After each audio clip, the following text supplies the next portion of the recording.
धम्म कारवां उत्सव नहीं है, ये धम्म कारवां परंपरा नहीं है, ये धम्म कारवां आयोजन नहीं है। ये बाबा साहब के द्वारा जो लक्ष्य निर्धारित किए थे उनको प्राप्त करने का एक माध्यम है, उस विचार को समझने का एक माध्यम है, उस विचार को जन जन तक पहुंचाने का माध्यम है। क्योंकि पूरे देश की भागीदारी इस धम्म कारवां के रूप में 68 वर्ष के बाद मैं इस बात को दोहरा रहा हूं। इसी आगरा में लाल किला प्रांगण में बाबा साहब ने जो कहा था, कुछ किलोमीटर की दूरी है लेकिन आगरा वही है।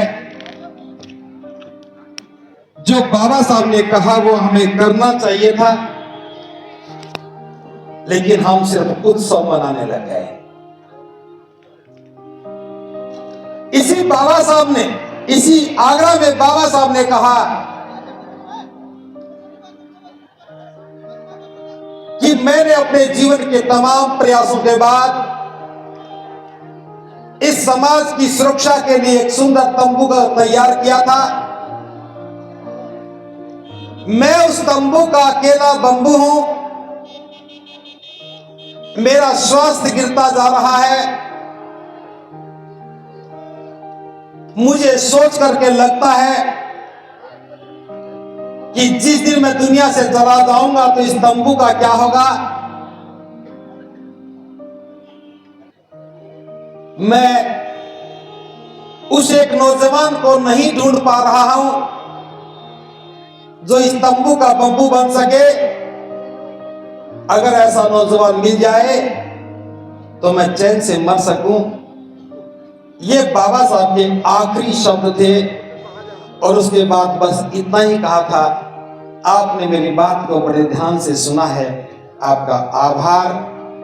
और आभार व्यक्त करके बाबा साहब चले गए। मुझे समझने में बहुत समय लगा।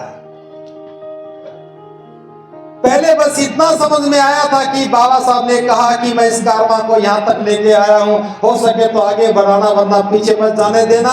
और हमने पलवल में कारवां शुरू कर दिया। फिर पता लगा कि बाबा साहब ने यह भी कहा था कि मुझे मेरे समाज के पढ़े लिखे लोगों ने धोखा दिया। मेरे प्रयासों से पेटू कलर पैदा हो गया जो अपना पेट तो भरता है लेकिन समाज को भूल गया है। और ये बात जब बाबा साहब कह रहे थे तो उनकी आंखों से आंसू गिरे। मैंने उन आंखों के आंसुओं को गिरते हुए नहीं देखा, लेकिन आज हर रोज देखता हूं कि आंसू गिर रहे हैं। और हम बाबा साहब की जयंती पर नृत्य किया नचा करके आनंदित हो रहे हैं। बाबा साहब की जयंती समस्याओं के समाधान के लिए मननी चाहिए थी और हम बाबा साहब की जयंतियों में अपना सम्मान ढूंढने लग गए। जो बाबा साहब की जयंती समस्याओं के समाधान के लिए थी, उसमें हम अपना सम्मान ढूंढ रहे हैं। जो आंदोलन पहचान के लिए बनना चाहिए था, हम परेशानियां बताने में बीत गए, लग गए। हमें विचारधारा स्थापित करनी थी, हम भवन निर्माणों में लग गए। हमें समाज को संगठित करना था और संगठन बनाने में लग गए। हमें जाति तोड़नी थी, हम जाति का महिमा मंडन करने लग गए।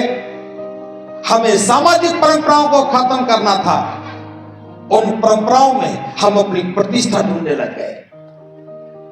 आगरा जितना तेज गति से आगे बढ़ता है, उतना ही तेज गति से मिशन से दूर भी जाता है।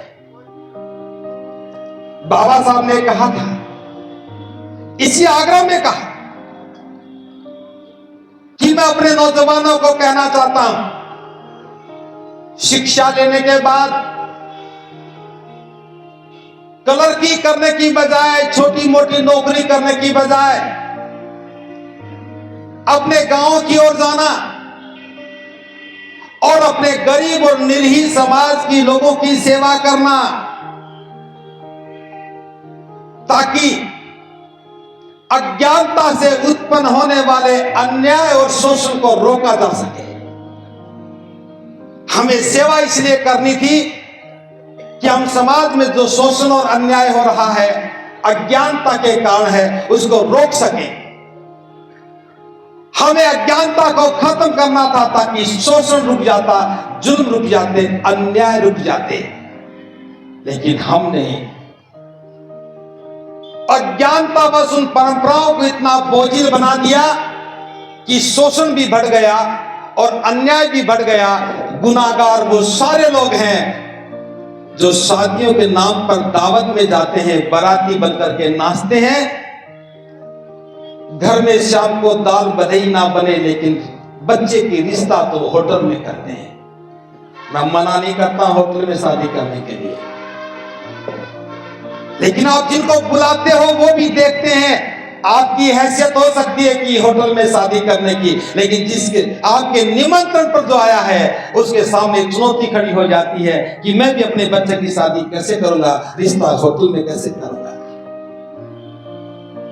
समाज कर्जदार होता चला गया, कारोबार चौपट होते चले गए, बाजार की दुकानें, बस्ती के मकान बिकते चले गए, देहात में शोषण बढ़ता चला गया, लेकिन हमें होश नहीं आया। और बाबा साहब के आंसुओं की कदर हम कैसे कर सकते थे जब वर्तमान में होती हुई घटना को हम नजरअंदाज कर रहे हैं, समझ नहीं पा रहे हैं। बाबा साहब ढूंढने के लिए आए थे आगरा में कोई तंबू का बंबू बन जाए, ढूंढ नहीं पाए। अपनी इच्छा को लेकर के, हसरत को लेकर के बाबा साहब दुनिया से विदा हो गए। हम जयंती तो मनाना जारी रखा, लेकिन तंबू का बंबू ढूंढना भूल गए। क्या था तंबू के बंबू में? जो तंबू हमारी सुरक्षा दे रहा है, शिक्षा की सुरक्षा, मान सम्मान की सुरक्षा, स्वाभिमान की सुरक्षा, हम इस देश के नागरिक हैं इसकी सुरक्षा, हम इस देश के हुक्मरान बन सकते हैं इसकी सुरक्षा, वोट का अधिकार, शासन करने का अधिकार, प्रशासन के उच्च से उच्च पद पर जाने का अधिकार, ये सारी सुरक्षा जो है ये बाबा साहब के बनाए तंबू से है। ताली वही बजाए जो तंबू का बंबू बनने का सोचता है। और सोचने से काम नहीं बनेगा। मैं बहुत साफ कहता हूं, मुझे बहुत अच्छा लगता है जब कोई व्यक्ति मेरी बात का बुरा मानता है, क्योंकि अच्छा मानने वाले उनका लगता कुछ नहीं है, वो तो अच्छा कह करके खुश हो जाते हैं, लेकिन जो बुरा मानते हैं वो मुझे भी सोचने के लिए मजबूर करते हैं। तंबू का बंबू बनना था। आपको याद होगा कि पुराने जमाने में कच्चे मकानों की छतें होती थी, उसमें लकड़ी के सैतीर लगे होते थे और उनको साधने के लिए हम बंबू लगाते थे। देहात से है बात समझ सकते थे। तो बाबा साहब ने जो तंबू बनाया उसके बंबू भी बाबा साहब थे। उस छत को साधने के लिए साइडों में छोटी छोटी डंडियां लगा देते थे ताकि छोटे छोटे बरगे उनके ऊपर आ जाए, थोड़ा भार वो भी ले ले। मैं ताली बजाने वालों से इतना ही कहता हूं, बंबू भले ना बन सको, वो टेक जरूर बन जाना जिसपे कुछ टिक सके, क्योंकि बंबू पर सारा भार रहता है, जो टेक होती है वो थोड़ा सा सहारा देती है। तो तंबू का बंबू एक सहारा भी है, जो हमें सहारा भी बनना चाहिए। आज 68 साल के बाद हमें समझ में आया कि बाबा साहब की उस बंबू की खोज को हमें जारी रखना चाहिए, ढूंढना चाहिए, ताकि हम बाबा साहब को जवाब दे सकें कि बाबा साहब अब तंबू के बंबू बनने लगे हैं। तो खूब ढूंढने के बाद मुझे एक व्यक्ति मिला। मुझे नहीं पता कि उसमें सामर्थ्य है या नहीं, मुझे नहीं मालूम कि वो उस दायित्व को निभा सकता या नहीं, लेकिन उसके पास हौसला था, हौसला है, जो कम से कम उस ऐसे समय में जब कोई भी बंबू बनने के लिए तैयार नहीं हो, वो खड़ा होने की हिम्मत तो कर रहा है। तो मैंने खूब ढूंढने के बाद जिसको खोजा, मैंने सोचा कि मुझसे बेहतर कौन बंबू हो सकता है। तो मेरी खोज मेरे लिए थी। मैंने सोचा बुद्ध का अनुयायी हूं, घर बार छोड़ चुका हूं, नौकरी से कोई संबंध नहीं, वो भी छूट चुकी है, छोड़ दी है। भिक्षुओं का कोई परिवार नहीं होता, भिक्षुओं की कोई संपत्ति नहीं होती, धन का संग्रह करना नहीं होता, लक्ष्य को समर्पित होते ही हैं, लौट के कहीं जाना नहीं, खोने की कोई चिंता नहीं। और बंबू में क्या योग्यता चाहिए?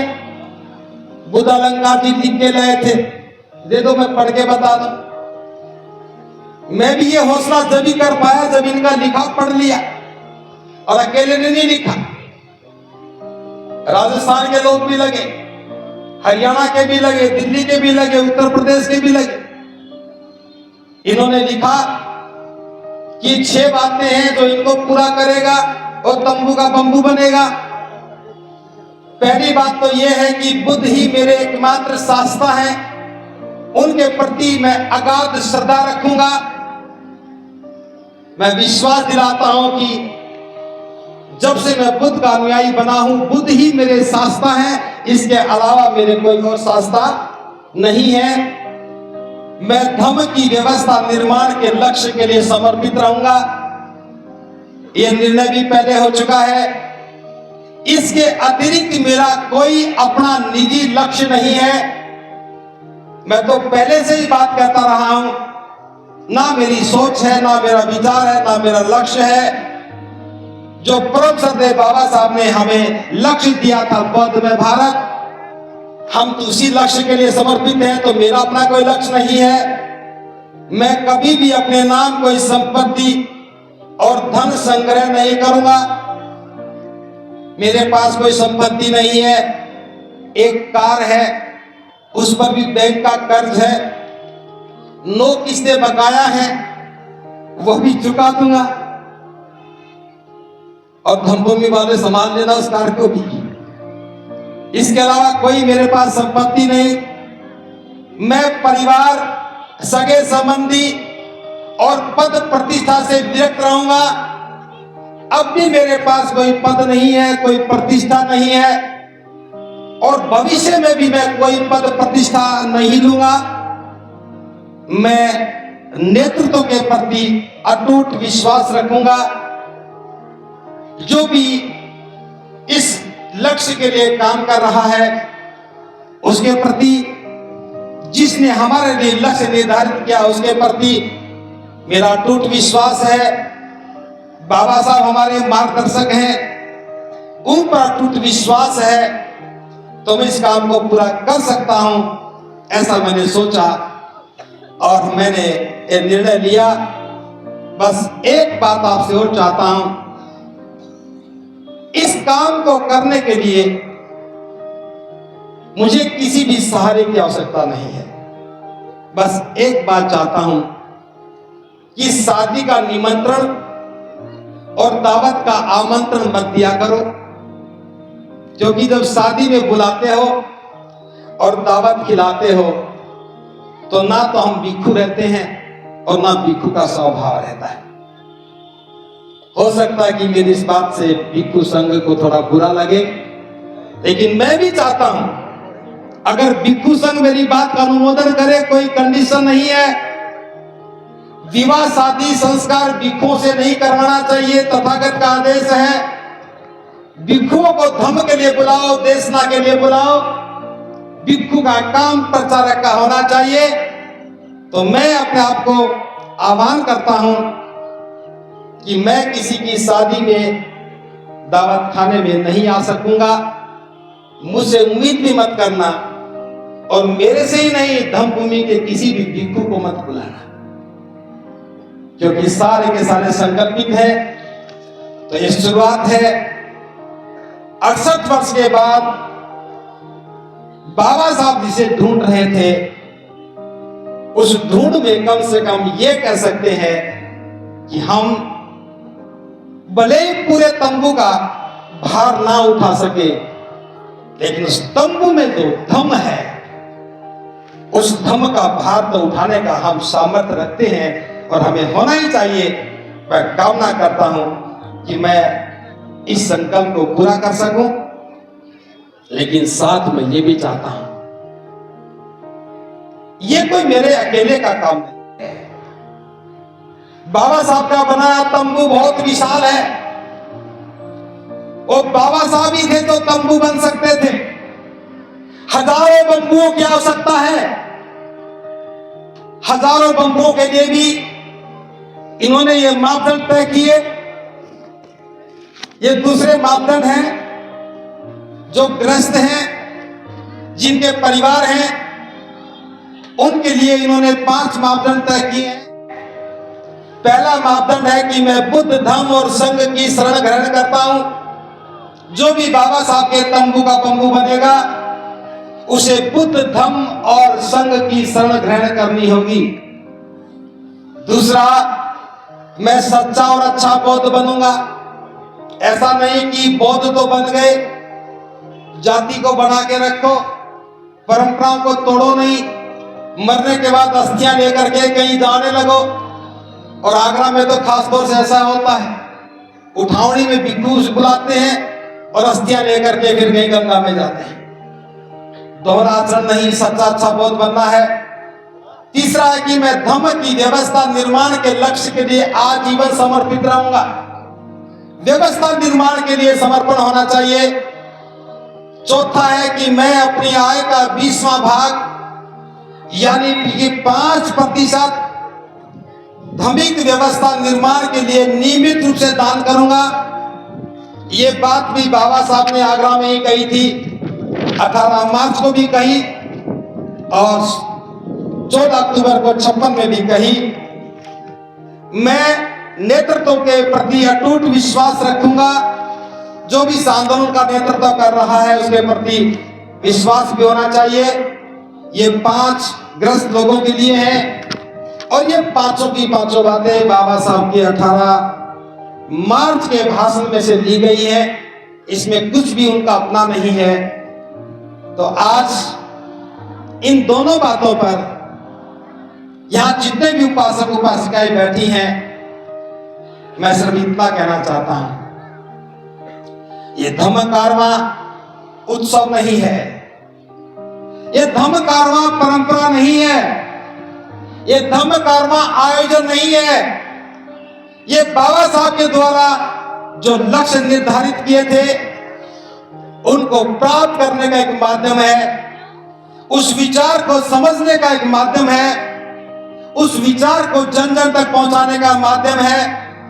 क्योंकि पूरे देश की भागीदारी इस धम्म कारवां के रूप में आगरा में होती है।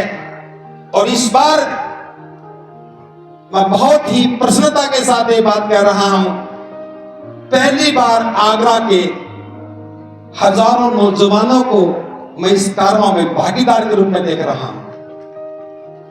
पहली बार आगरा का नौजवान अपनी पूरी भागीदारी के साथ आया है। जो लोग पहले से सक्रिय थे, काम कर रहे थे, वो आज भी कर रहे हैं। सब लोगों ने मिलकर के इतना बड़ा आयोजन सफल किया। इस बार मैंने कोई काम नहीं किया। इस बार मैं सबसे आराम से रहा हूं। आगरा की किसी बस्ती में मैं मीटिंग के लिए नहीं गया। मैंने किसी को आमंत्रण भी नहीं दिया। मेरे साथ मेरे 4 सिपाही थे, 3 भिक्षु, 1 भिक्षुनी, जो आगरा में डटे हुए थे। बस वही दिन रात काम कर रहे थे। उनकी वजह से आप लोगों तक बात पहुंची, तो मैं उनका भी बहुत बहुत साधुवाद ज्ञापित करता हूं कि उनके अथक प्रयासों से और जो आगरा का विशेष रूप से जो नौजवान बाहर निकल के आया है, और जो बुद्धिजीवी साथ खड़ा हुआ है, इस कारवां को इतना आसान बना दिया कि हम बिना तनाव के इस काम को कर पा रहे हैं। खास तौर से व्यापार मंडल के लोग, जूता मंडी समिति के लोग, जो पूरा परिसर साफ सुथरा करके कई सौ लोगों के रहने की व्यवस्था कर रहे हैं। खटना के लोग, जगदीशपुरा के लोग, ग्यासपुरा के लोग, इंदिरा कॉलोनी के लोग और खास तौर से धनौती के लोग, नरीपुरा के लोग, इस सब ने मिलकर के हजारों लोगों के सोने की, रहने की व्यवस्था की।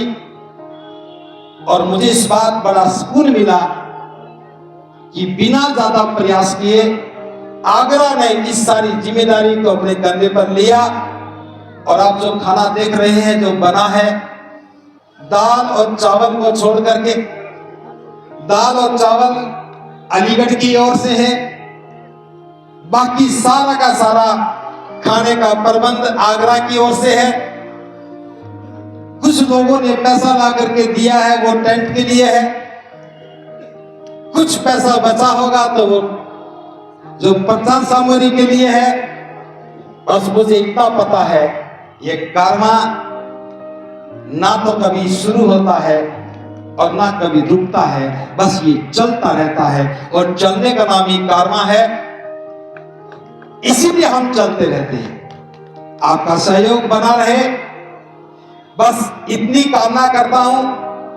अगली बार इससे ज्यादा आना है। एक बात तो मुझे और कहनी थी, ये कारवां का आगाज अब आगरा तक सीमित नहीं रहना है। बाबा साहब जो तंबू का बंबू ढूंढ रहे थे, उस तंबू के बंबू की अगली कड़ी है कि अच्छा बौद्ध बनना चाहिए। इसलिए हमने देश के तमाम बौद्धों को इकट्ठा करने की योजना बनाई और 16 जून के दिन राजस्थान प्रदेश की राजधानी जयपुर में हम सब मिलकर के बौद्ध समाज के निर्माण की घोषणा करेंगे। अभी तक तो जातियों के समाज बने हैं, सभी अपनी अपनी जाति को समाज मान रहे हैं, बौद्ध भी बन गए, जाति भी बचाए हुए हैं। 16 जून 2024 बाबा साहब के अनुयायियों के लिए आखिरी दिन है। उसके बाद उनके जीवन में जाति का नाम नहीं होगा। वो जब भी कहेंगे बौद्ध समाज कहेंगे। और हम ये घोषणा करेंगे 16 जून को भारत में जैसा बाबा साहब चाहते थे वैसा बौद्ध समाज बनेगा। और जयपुर में, आगरा जयपुर के लोगों के द्वारा, पूरे देश के बौद्ध प्रतिनिधियों के द्वारा, इस विशाल गरिमामयी भिक्षु संघ के द्वारा उसकी घोषणा की जाएगी। तो मैं आमंत्रण दे रहा हूं राजस्थान के लोगों की ओर से, धम्मभूमि की ओर से, आप सभी के सभी लोग आज से ही तैयारी करो। सफेद सफारी सिलवाओ या जैसा पहना चाहो वैसे सफेद कपड़े पहनो। और जयपुर के कार्यक्रम में कम से कम 2 लाख लोग आने चाहिए। मैं कोशिश तो 5 लाख कहने की कर रहा था, फिर कभी ऐसा लगा कि गर्मी बहुत ज्यादा है और लोग बहानेबाज भी बहुत हैं। कहेंगे जी गर्मी बहुत ज्यादा थी, जैसे घर में तो गर्मी नहीं है। गर्मी तो सब जगह है। इसलिए बहानेबाजियों की ज्यादा संख्या होने के कारण मैं थोड़ा सा संकोच कर गया। लेकिन 2 लाख लोग तो हैं जो बहानेबाज नहीं है, उसमें आप भी हैं। तो गर्मी में अगर गर्मी नहीं लगेगी तो क्या सर्दी में लगेगी? एक बार पनवल में कार्यक्रम था, दिसंबर का महीना, बहुत ज्यादा कोहरा पड़ रहा था, कमरे में भी कोहरा था, दरवाजे नहीं थे, खिड़की नहीं थी। लोग दुखी हो रहे थे। तो मैंने कहा दुखी क्यों हो रहे हो? लोग सर्दी में शिमला जाते हैं ठंड देखने के लिए, और हम बिना शिमला गए जहां ठंड देख रहे हैं। मान लो कि शिमला में बैठे, किसी को ठंड नहीं लगी, ऊपर से पानी बरस रहा था, चू रहा था, और टेंट में सो रहे थे। तो गर्मी का दिन है, इसीलिए विशेष है, राजस्थान में जाए गर्मी का अनुभव ना करें तो काम अधूरा लगेगा। इसलिए 16 जून को हम सूर्य को भी चुनौती देंगे, क्योंकि बाबा साहब द सिंबल ऑफ नॉलेज है, ज्ञान के प्रतीक है। ज्ञान के प्रतीक के सामने सूर्य की गर्मी का कोई अस्तित्व नहीं। तो बिना बहाना बनाए जयपुर में जाना है और बौद्ध समाज की घोषणा में शामिल होना है, और उस दिन वो महापर्व होगा।